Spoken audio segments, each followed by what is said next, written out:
Hey there, Matt Sweaters. So today I want to talk to you about goals and where you're limiting yourself in reaching your goals. More specifically, what is your gripe with achieving your goal? So if you have a desire, like I have a desire, what am I pretending in my head is a limiting barrier or a hurdle or something that's holding me back, when that's not really real, right? It's kind of like the elephant.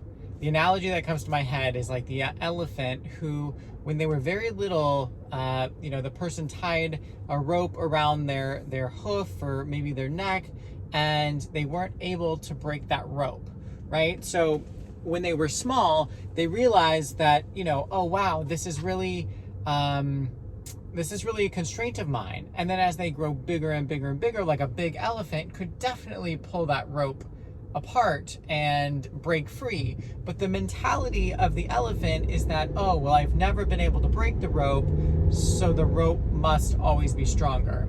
And so I want to invite you to think about, where are we doing that in our lives? Where are you doing that in your life?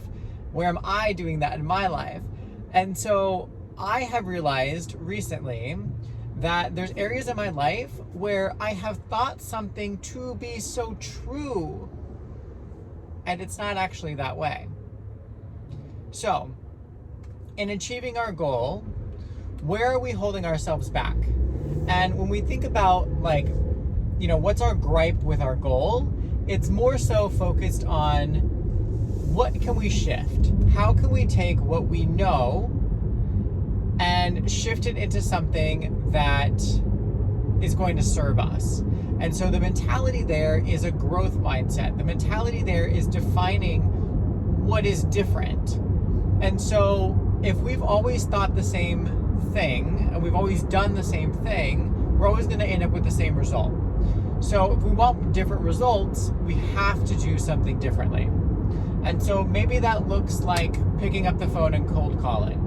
Maybe that looks like going out and not setting how many miles, but just going out for a run. I remember I was in the gym a few months ago, and I wasn't really looking, for those of you who know me personally, I used to run pretty frequently, and then I would do machines and workout and weight training and whatever, right?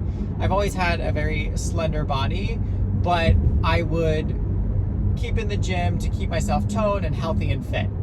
And when I would be in the gym and I would be running, I would set up my, boop, boop, boop, on the treadmill, and I would reach certain numbers, whether that be calories or distance or levels or whatever the goal was for myself in that moment.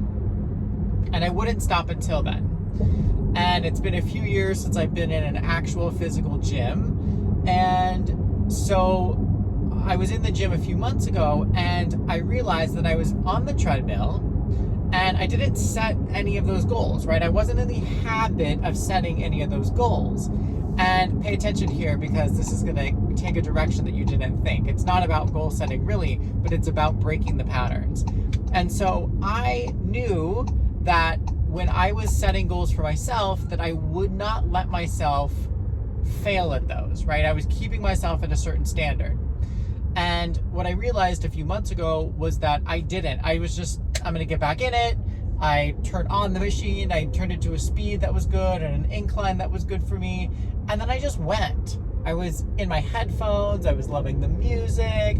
I was watching some of the music videos. I could overlook the pool. So I was looking at some of the people doing laps. I was looking at some of the people socializing on the side of the pool.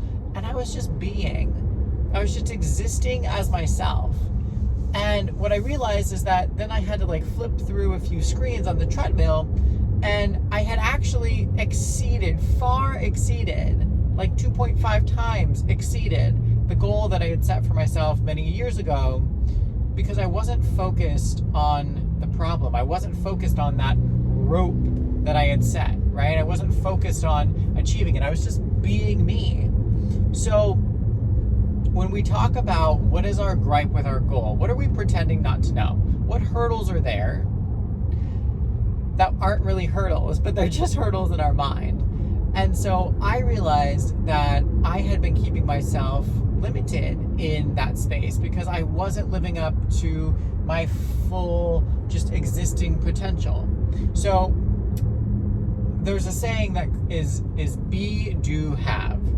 And so we want to be a certain way, just naturally be that way, embody it, and then do the things that go along with that way of being, and then we have the results after that. Many people think that if I just get that job, if I just have that job, then I will be an amazing person and I will have the results I want. Or they think, if I just have that really fancy car, then I will be a better person, I will be happier. And that's putting them in the wrong order. And so it's be, do, have. Our intention and how we show up and what our goal is, what the aim, what our mission, what our vision is about our being. So how are we showing up? What are our ways of being that we can embody and live that result us to do the things that we know we want to, get to, have to, need to, should, want, get to do? So be, do, and then we have.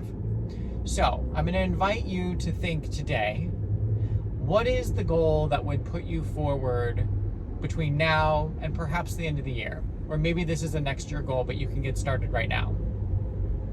So what is that goal? And then what are the barriers or what are the stories that you're telling yourself around this that are holding you small, that are holding you back? I know for myself, it was, I don't want to get on camera, right? Or I'll get on camera on Zoom and handle meetings that way. But the thought of posting something was like, is it going to be good enough? Or, is it going to be profound like that other person? And then I was comparing. Or it was like, well, yeah, but I don't have the perfect background, or I don't have the perfect lighting, or I don't have this, that, and the other thing. And then you know what? We realized that was all a story in our mind.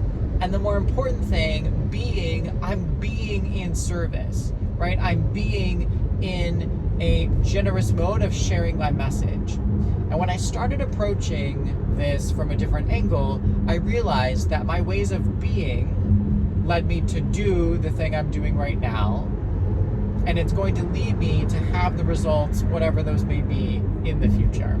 So the invitation is to, once again, audit your life and come from a growth mindset.